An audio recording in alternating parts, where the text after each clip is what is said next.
Hello, magandang hapon mga kapadyak. Dito na naman tayo. Almost isang buwan ng nakakalipas na walang exercise ang ating mga tuhod. So ito tayo ngayon. Try natin ulit paganahin yung mga litid ng ating mga tuhod. Yan. Try natin tumakbo, pumadyak ng 40 kilometro sa loob ng isang oras kalahati kung kakayanin. Okay.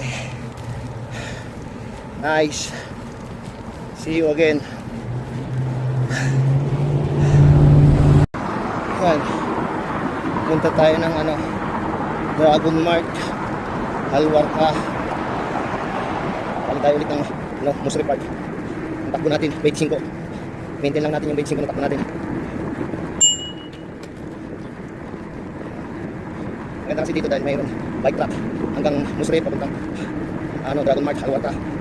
Tapos isang ikot tayo sa Alcawanich exit papuntang Alcawanich 2 para makompleto natin yung 40 kilometers. Okay. Kadyak ulit. Okay. Nice ride again today, Sunday evening. Okay, bye mga ka-KR. Sa susunod lanuin natin ng maigi para makasama kayo. Okay, bye.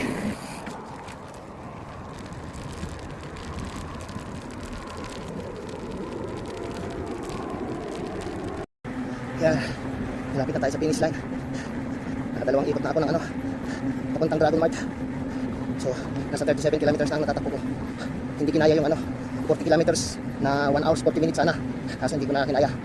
Siguro sa mga susunod kakayanin. Kinapos tayo ng 3 kilometro para sa 1 hours 40 minutes sana. Kaso umabot na ako ng 37 kilometers pala ako. Inabot na ako ng 1 hours 55 minutes. Kaya sa mga susunod siguro kakayanin. Okay guys. Bakit na ulit tayo.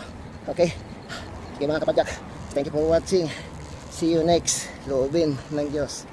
Bye.